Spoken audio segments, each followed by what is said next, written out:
क्या 2024 के चुनाव भारत के इतिहास के सबसे घृणित चुनाव होंगे? पॉलिटिक्स में आपको जिंदा रहना पड़ता है। कैसे ऑपोजिशन एक दूसरे के साथ जुड़ने के प्रयास में है और बीजेपी उन्हें तोड़ने के। But elected government will be toppled by money. क्या है ऑपरेशन लोटस? ये लोग जो हैं ऑपरेशन लोटस हर स्टेट के लिए चला रहे हैं। महाराष्ट्र में चल रही हॉर्स ट्रेडिंग 2024 का ट्रेलर कैसे? क्या है इस हॉर्स ट्रेडिंग का इतिहास? बीजेपी और ऑपोजिशन किस चाल की तैयारी में है? क्या है ऑपोजिशन के गेम का सबसे बड़ा मोहरा और कैसे 2024 सबसे घृणित चुनाव हो सकता है? सब जानने के लिए वीडियो को अंत तक देखें और चैनल को सब्सक्राइब करें।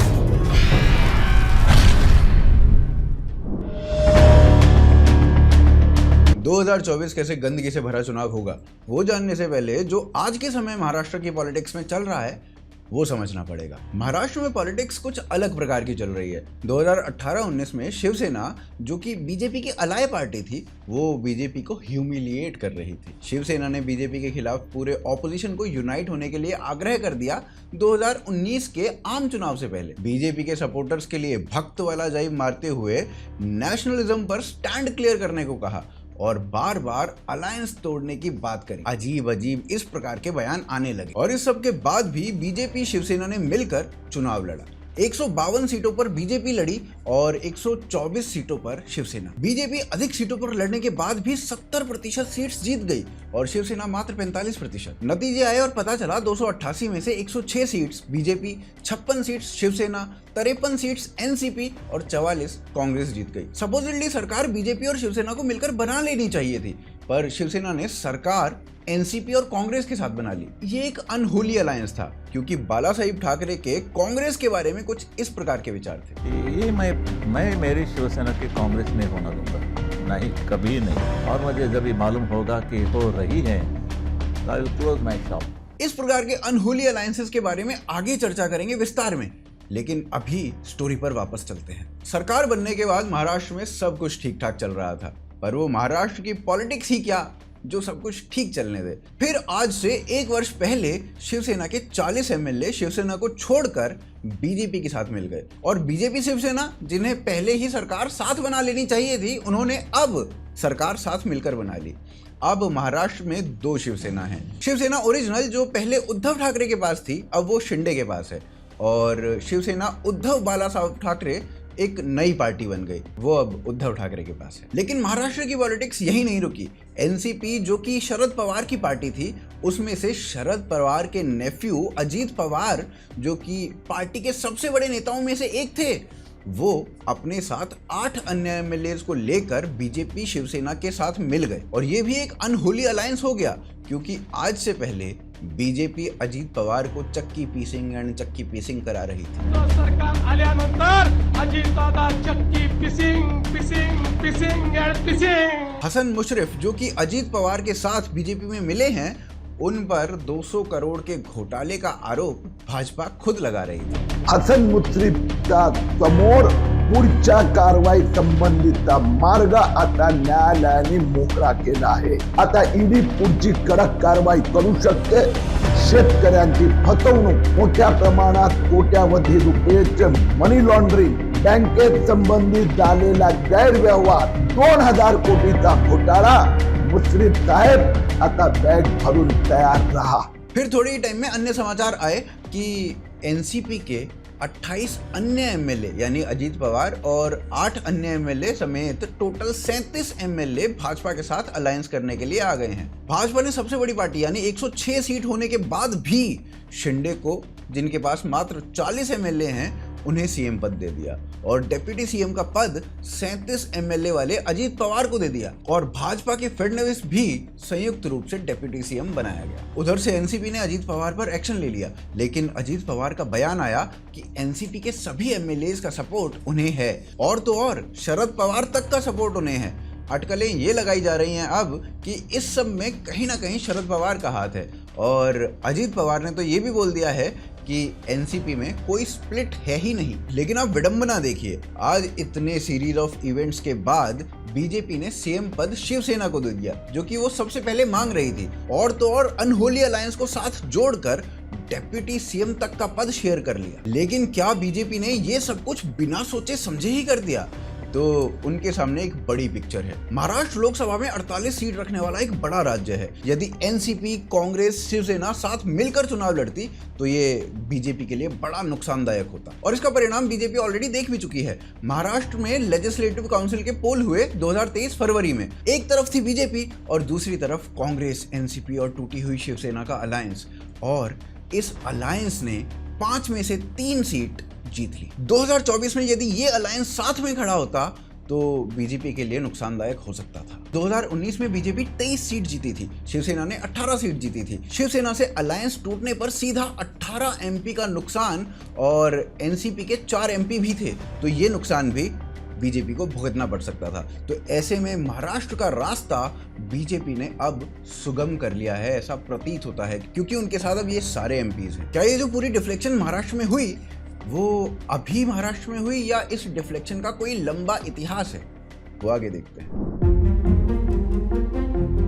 महाराष्ट्र में अजीत पवार का डेप्यूटी सीएम बनना या बीजेपी से मिलना, इसे बेसिकली डिफ्लेक्शन कहते हैं। ऑपोजिशन पार्टीज इसे हॉर्स ट्रेडिंग कहती हैं, और आम आदमी की भाषा में ये सत्ता की भूख कहलाती है। शरद पवार का ये पुराना वीडियो देखिए। ये तब तक ये गाड़ी चलने वाली है वहाँ। तो आपको पॉसिबिलिटी नहीं लगती कि शिवसेना और आपकी जो कांग्रेस पार्टी है मिलके कभी सरकार बना लेंगे वहाँ? कहाँ? मुंबई में सेना के साथ? हाँ, हमारी पार्टी कभी सेना के साथ सरकार नहीं बनेगी, न बीजेपी के साथ सरकार बनेगी। आज एनसीपी वाले पहले शिवसेना और अब बीजेपी दोनों के साथ सरकार बना चुके हैं। महाराष्ट्र में शिवसेना और जैसा कि दिख रहा है कि एनसीपी दोनों टूट चुकी हैं। यह क्लियर केस है पर्दे के पीछे हुई हॉर्स ट्रेडिंग का और सत्ता की भूख का, जिसमें बीजेपी, शिवसेना और एनसीपी सब मिले हुए हैं। पर ये कुछ नया नहीं है, पूरा इतिहास है भारत में हॉर्स ट्रेडिंग का। 1967 में गयालाल नाम का एक व्यक्ति हरियाणा के होडल क्षेत्र से इंडिपेंडेंट इलेक्शन जीत जाता है एमएलए का, और अचानक से कांग्रेस ज्वाइन कर लेता है। इस घटना के 15 दिन के अंदर गयालाल 4 बार पार्टियां बदल लेता है। पहले कांग्रेस छोड़कर यूनाइटेड फ्रंट, उसके बाद फिर से कांग्रेस, और उसके बाद फिर केवल 9 घंटे के अंदर अंदर यूनाइटेड फ्रंट में वापस आ जाता है। यह आदमी जब दोबारा कांग्रेस में आया था तो प्रेस कॉन्फ्रेंस करके बताया गया था कि गया राम अब आया राम है, पर 9 घंटे के अंदर ही आया राम फिर से गया राम हो गया। आदमी खरीदने का ऐसा गेम चला कि हरियाणा की असेंबली डिसॉल्व हो गई और प्रेसिडेंट रूल लग गया। 1978 में और गजब हुआ, कांग्रेस को तोड़कर कांग्रेस आई बनी, जिसमें आई का मतलब था इंदिरा। हॉर्स ट्रेडिंग का खेल शुरू हुआ और कांग्रेस आई के पास 76 मेंबर्स लोकसभा में और 65 मेंबर्स राज्यसभा में आ गए बिना चुनाव लड़े। इसके बाद यह सब इतना अधिक होने लगा कि 1985 में भारत सरकार को एक एंटी डिफ्लेक्शन लॉ बनाना पड़ा। क्या लिखा है इस कानून में? पॉलिटिकल डिफ्लेक्शन का राक्षस भारत के लिए चिंता का विषय है। इसे ना रोका गया तो यह डेमोक्रेसी के लिए खतरा है। इस बिल के बाद एक एमएलए या एमपी 2 केसेस में डिस्क्वालीफाई हो सकता था। पहला केस, अगर वो वॉलंटरली उस पार्टी को छोड़ दे जिस पार्टी के टिकट पर उसने चुनाव लड़ा है और जीता है। दूसरा केस, अगर वो अपनी पार्टी के निर्देश के विरुद्ध जाकर संसद में वोटिंग करे या एब्सेंट हो जाए। कानून आने के बाद इन घटनाओं का स्वरूप बदल गया, बिल के अंदर कुछ लूपहोल्स ढूंढते हुए। 1993 का जेएमएम ब्राइबरी केस, जिसमें पीवी नरसिम्हा राव की सरकार नो कॉन्फिडेंस मोशन झेल रही थी और अचानक से झारखंड मुक्ति मोर्चा के कुछ मेंबर्स नरसिम्हा राव की सरकार को बचाने के लिए वोट डालते हैं, वहीं जनता दल के मेंबर्स एब्सेंट हो जाते हैं। 1990 में लालू यादव अडवाणी का रथ रोकते हैं। बीजेपी लालू की सरकार से बिहार में अपना सपोर्ट वापस ले लेती है और अचानक से बीजेपी के 39 में से 13 एमएलए टूट जाते हैं। इसी प्रकार 1993 में झारखंड मुक्ति मोर्चा, 1995 में कम्युनिस्ट पार्टी और 2002 में जब कांग्रेस साथ नहीं दे रही थी तो जेडीयू और बहुजन समाज पार्टी को तोड़ा गया था लालू यादव द्वारा। ऐसे अनेक एग्जाम्पल्स हैं पूरे देश में हर पार्टी के, पर यह डिफ्लेक्शन या हॉर्स ट्रेडिंग केवल भारत में नहीं है। एक एग्जाम्पल देखिए, विलियम ग्लैडस्टोन कंजर्वेटिव पार्टी की टिकट से चुनाव जीतकर आए थे,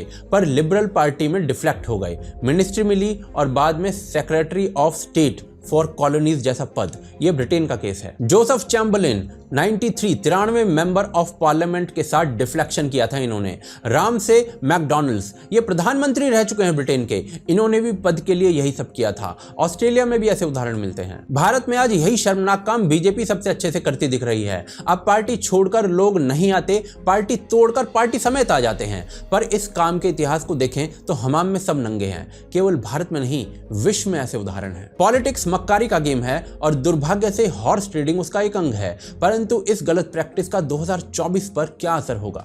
भारत की ऑपोजिशन पार्टीज किस गेम में व्यस्त हैं, वो आगे देखते हैं।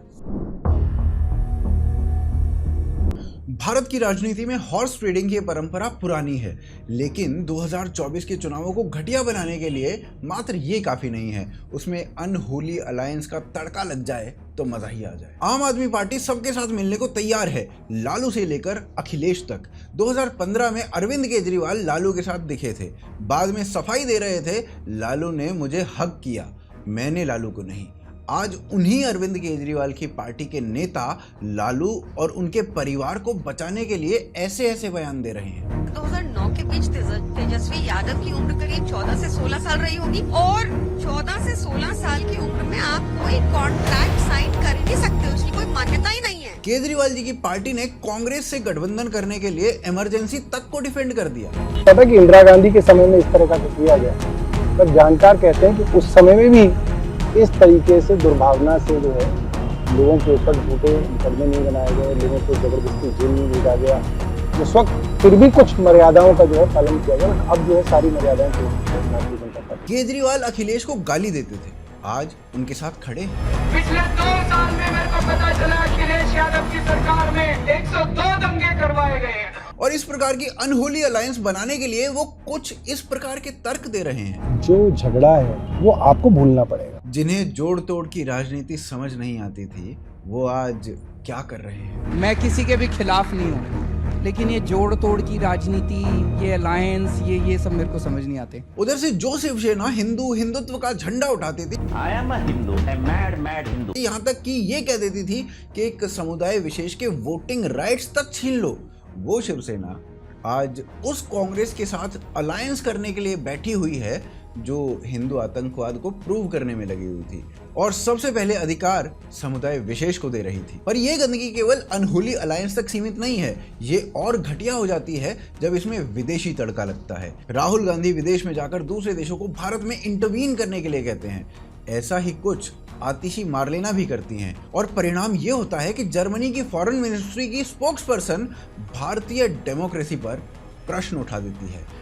राहुल गांधी यूएसए में जाते हैं और कई मीटिंग्स करते हैं जो गोपनीय होती हैं। हमने बहुत लोगों से मुलाकात की थी वॉशिंगटन में, सम पब्लिक सम प्राइवेट। जो प्राइवेट मीटिंग्स थी हमें किसी को बताया नहीं उसके बारे में। और ऐसी ही एक मीटिंग में वो जॉर्ज सोरोस के साथ संबंध रखने वाली, उनसे डायरेक्ट एड पाने वाली व्यक्ति के साथ भी मिलते हैं और उनके यूएस जाके भारतीय डेमोक्रेसी पर उल्टा सीधा बोलने के बाद ओबामा तक भी भारत के ऊपर, भारत की डेमोक्रेसी के ऊपर प्रश्न उठा देता है। Do not protect the rights of ethnic minorities. Then there is a strong possibility that at some point those stones pulling apart. और जॉर्ज सोरोस जैसे व्यक्ति का खुद का कहना है कि वो भारत से मोदी जैसे फासिस्ट को उखाड़ फेंकना चाहते हैं और ये सब चीजें 2024 के चुनावों को और अधिक डार्क बना देती है। इसके अलावा विदेशी मीडिया द्वारा भारत की इमेज के विरुद्ध बनाया गया एक मोमेंटम, वो भी इसमें एक योगदान देता है। बीबीसी की डॉक्यूमेंट्री में नरेंद्र मोदी की एक एंटी माइनॉरिटी छवि दिखाना और इस डिबेट को हवा देना। What steps are you and your government willing to take to improve the rights of Muslims and other minorities in your country and to uphold free speech? फिर यही प्रश्न यूएस की मीडिया के द्वारा नरेंद्र मोदी से पूछा जाना, ये उस पॉलिटिक्स का अंग होता है जो भारत में नहीं बल्कि दूसरे देशों में बैठकर रची जाती है। इसके अलावा ऑपोजिशन पार्टीज द्वारा माइनॉरिटी अपीजमेंट को एक अलग लेवल पर ले जाया जा रहा है। इसका एक परिणाम हमें कर्नाटक की जीत के रूप में देखने को मिला। The Congress party pulling out the minority card yet again. They promised to reverse the quota decision in the state of Karnataka if they are voted to power. ये सब घटिया राजनीति है जो 2024 की ओर जा रही है, पर बीजेपी इस राजनीति के विरुद्ध क्या कर रही है वो आगे देखते हैं।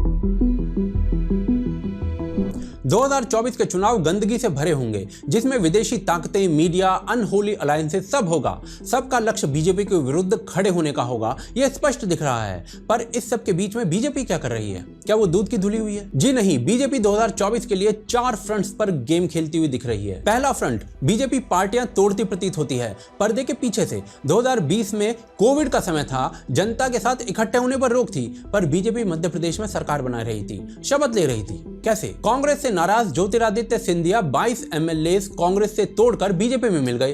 कांग्रेस की सरकार गिर गई। शिवराज सिंह चौहान मुख्यमंत्री बने, बदले में ज्योतिरादित्य सिंधिया को केंद्र सरकार में मिनिस्टर बनाया गया। ये एक एग्जाम्पल है। यही सब महाराष्ट्र में हुआ, जहां 2024 में 48 सीटों का गेम अब सेट लग रहा है बीजेपी के लिए। वो बात अलग है कि पहले सेम गेम बीजेपी के साथ खेला गया था महाराष्ट्र में, पर बीजेपी अब उस गेम में चैंपियन है जो उसके साथ इतिहास में काफी लंबे समय तक खेला गया है। दूसरा फ्रंट, इंस्टीट्यूशंस का प्रयोग। 2013 में सुप्रीम कोर्ट ने कहा था कि सीबीआई एक पिंजरे में कैद तोते की तरह बन चुकी है इस सरकार में, यानी यूपीए की सरकार में। आज का सीन है 14 अलग अलग पॉलिटिकल पार्टी सुप्रीम कोर्ट गई हैं ये शिकायत करने के लिए कि सीबीआई और ईडी का प्रयोग उनके विरुद्ध किया जा रहा है सेंट्रल गवर्नमेंट के द्वारा, यानी कि बीजेपी की गवर्नमेंट के द्वारा। वो बात अलग है कि सुप्रीम कोर्ट ने इनकी प्ली को डस्टबिन में फेंक दिया, पर ऑपोजिशन पार्टीज का ये ओपिनियन बन चुका है और ये अकारण नहीं है। अधिकांश लीडर्स जिन पर सीबीआई और ईडी की जांच चल रही है वो ऑपोजिशन से ही है। पर इसका एक दूसरा एंगल भी है। मनीष सिसोदिया का एग्जांपल देखिए। कई महीने हो गए, मल्टीपल बेल प्ली एप्लीकेशंस के बाद भी सुप्रीम कोर्ट ने उन्हें बेल नहीं दी है। तो ऐसा नहीं है कि सारे केसेस फेक हैं या रियल हैं। हाँ, इंस्टीट्यूशंस का यूज कभी बीजेपी के विरुद्ध होता था, वही आज बीजेपी करती प्रतीत होती है। सोर्सेस के अनुसार ये बीजेपी का ऑपरेशन लोटस है, ऑपोजिशन को कहीं भी इकट्ठे ना होने देने का। कर्नाटका में कांग्रेस और जेडीएस सरकार चला रहे थे, कुछ एमएलए डिफ्लेक्ट हुए और सरकार गिर गई। मध्य प्रदेश और महाराष्ट्र में भी यही हुआ। अभी तक जो दो फ्रंट हमने डिस्कस किए हैं वो ऑपरेशन लोटस का ही अंग है। तीसरा फ्रंट, पोलराइजेशन। यदि सरकारी योजनाएं देखें तो मुस्लिम समुदाय को बीजेपी शासित भारत सरकार की तरफ से उनके जनसंख्या अनुपात से अधिक सुविधाएं दी गई हैं। यह सरकारी आंकड़ा है, पर जब बात होती है BJP as a political party तो कहीं ना कहीं वो जानती है कि पोलराइजेशन उसके फायदे में है और इसका वो खूब प्रयोग करती है। बटन दबाओ तब गुस्से के साथ दबाना कि बटन यहाँ बाबतपुर में दबे, करंट शाहीन बाग के अंदर। ये कुछ वैसा ही है जैसा कांग्रेस मुस्लिम अपीजमेंट करके करती थी। मुसलमान समाज के अगर 90% वोट नहीं पड़े तो हमें बहुत बड़ा नुकसान हो सकता है। उनकी जो ट्रेनिंग कैंप है वो हिंदू टेररिज्म बढ़ाने का काम देख रहे हैं। 2024 जीतने के लिए चौथा फ्रंट, इसे गंदी पॉलिटिक्स नहीं कहा जा सकता क्योंकि इसी फ्रंट से 2019 का चुनाव जीता गया था। Anything that happened in the past, very little got to her, very little. This time, LPG, the house, even if you government didn't build the house for you, you were building a house. They gave you 1.5 lakhs. One after the other, and I was looking for evidence to the contrary. यही schemes जैसे नल से जल scheme या Covid का टीकाकरण और ऐसी अनेक स्कीम्स हैं बिजली, सड़क, गैस, स्वास्थ्य वगैरह को लेकर जो ग्राउंड पर काम कर रही हैं एक्चुअली में। ऑपोजिशन की अपनी गलत पॉलिटिक्स है और बीजेपी की अपनी, पर बीजेपी का इंप्लीमेंटेशन ऑफ स्कीम्स उसे वो एज देता है जिसकी काट किसी के पास नहीं है, जिस पर ऑपोजिशन आज तक एक शब्द नहीं बोल पाया है। और इस सब के बीच दोनों ओर से हो रही घटिया राजनीति है। लक्ष्य केवल 2024 है। क्या इसके लिए ऑपोजिशन एक हो सकती है? और यदि ऐसा हो गया तो क्या होगा, वो आगे देखते हैं। कांग्रेस ने सभी पार्टीज को बीजेपी के अगेंस्ट यूनाइट होने का न्योता दिया।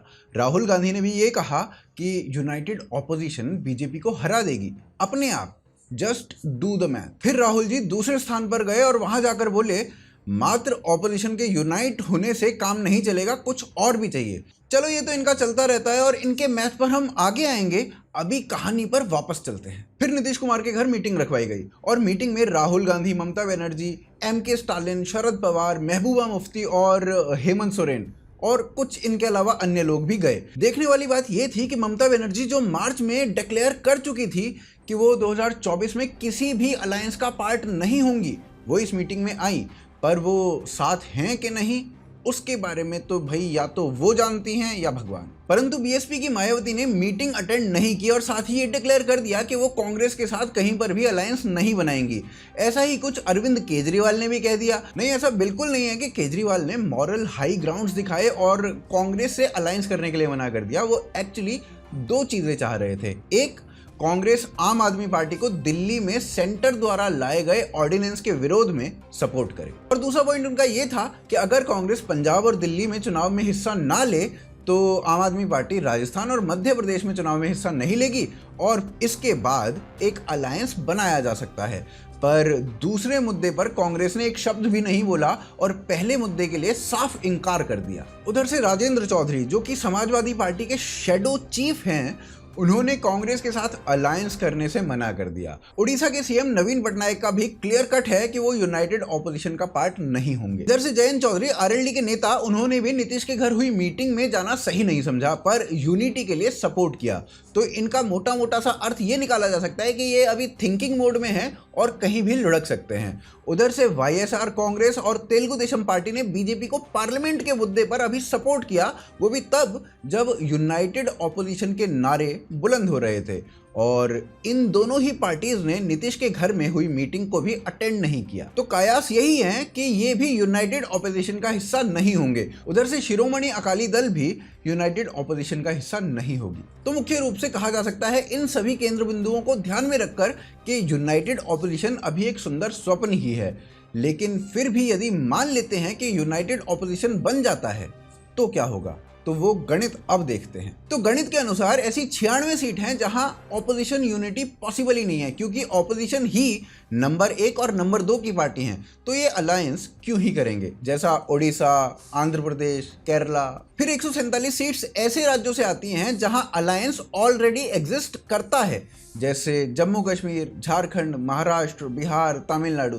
फिर 130 सीट ऐसी आती हैं जहां ऑपोजिशन यूनिटी रिक्वायर्ड ही नहीं है, क्योंकि सीधा का सीधा जो कॉन्टेस्ट है वो दो पार्टी के बीच में है, बीजेपी वर्सेस कांग्रेस, जैसे गुजरात, राजस्थान, छत्तीसगढ़, हिमाचल, गोवा, कर्नाटक। फिर 20 सीट ऐसे राज्यों या यूनियन टेरिटरी से आती हैं जहां पर ऑपोजिशन यूनिटी मैटर नहीं करती, जैसे नॉर्थ ईस्ट। अब इस सब के बाद बची कितनी? 153 सीट जहां ऑपोजिशन यूनिटी मैटर कर सकती है। उसमें भी यूपी में मायावती ने साफ साफ कह दिया है कि वो अकेले चुनाव लड़ेंगे।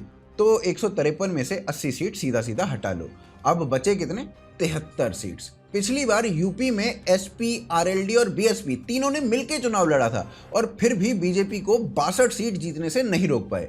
अब बिना बीएसपी के क्या होगा ये तो समय बताए। यूपीए की पिछली बार 98 सीट थी और ये मान भी लिया जाए कि बची हुई 73 सीट सारी की सारी यूनाइटेड ऑपोजिशन जीत लेगा तो भी बहुत पीछे रह जाएगा गणित के अनुसार। दूसरा एक फैक्ट ये भी है कि 2019 में बीजेपी ने 224 ऐसी सीट जीती थी जहां पर उनका वोट शेयर 50% से अधिक था, और बीजेपी की झोली में 248 सीट ऐसी हैं जहां पर 2014 और 2019 दोनों में ही बीजेपी जीता। और इन 248 सीट में से मात्र 19 सीट ऐसी थी जहां पर विन मार्जिन पिछली बार 2019 में 5% से कम था, और उनमें से भी 11 सीट यूपी में से थी जहां सबसे तगड़ा अलायंस था।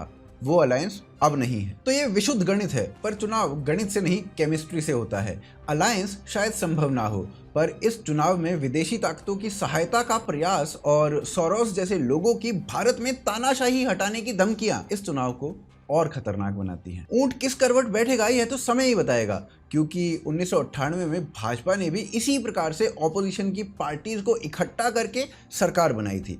क्या कांग्रेस भी वैसे ही बना पाएगी या नहीं, वो आगे देखने का प्रयास करते हैं। 2024 का चुनाव इन सब धमाकों के बीच होगा। ऑपोजिशन का प्रयास होगा इकट्ठा होने का और बीजेपी का प्रयास होगा उन्हें तोड़ने का। क्या यह गलत राजनीति है? मोरल ग्राउंड्स पर ऑपोजिशन और बीजेपी दोनों गलत दिखते हैं, पर यह राजनीति है। इसमें हर कोई छल करता है। यदि एक पक्ष छल करे और दूसरा पक्ष सही आचरण करे तो इतिहास हमें पृथ्वीराज चौहान का उदाहरण दिखा देता है। भारत के इतिहास में 2014 के चुनाव में सबसे ऊंची राजनीति देखी गई थी, ऐसा पॉलिटिकल एनालिस्ट मानते हैं। क्यों? पॉलिटिकल बयानों की वजह से। ममता बनर्जी का बयान था कि मैं 10 बार प्राइम मिनिस्टर से मिल चुकी हूं, अब क्या उन्हें पीट दूं? प्राइम मिनिस्टर हिजड़ा है, येदियुरप्पा भिखारी है। कई नेता ऐसे ऐसे बयान दे रहे थे। मोदी के लिए मौत का सौदागर, सत्ता का जहर जैसे शब्दों का प्रयोग किया जा रहा था, तो मोदी कांग्रेस को खूनी पंजा कह रहे थे।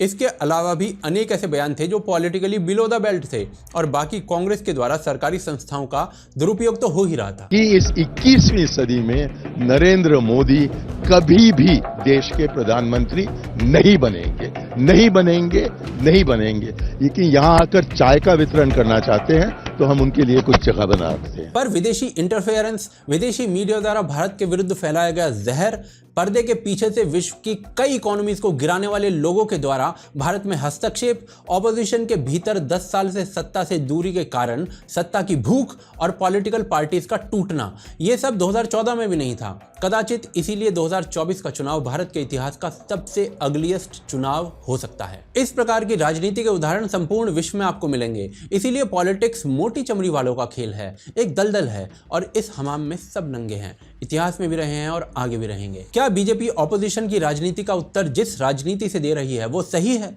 आप क्या सोचते हैं इस बारे में? हमें कमेंट्स करके बताइए। वीडियो को शेयर और चैनल को सब्सक्राइब अवश्य करें। यही एकमात्र मोटिवेशन है हमारा। सपोर्ट करें हमारे कार्य को patreon.com और UPI के माध्यम से। लिंक डिस्क्रिप्शन और पिन कमेंट में आपको मिलेगा। सपोर्ट आपका वांछनीय है, चैनल उसी से जीवित रहता है। यदि ये वीडियो आपको अच्छा लगा तो स्क्रीन पर दिख रहा दूसरा वीडियो अवश्य देखें और अच्छा लगेगा। फिर मिलते हैं अगले एपिसोड में।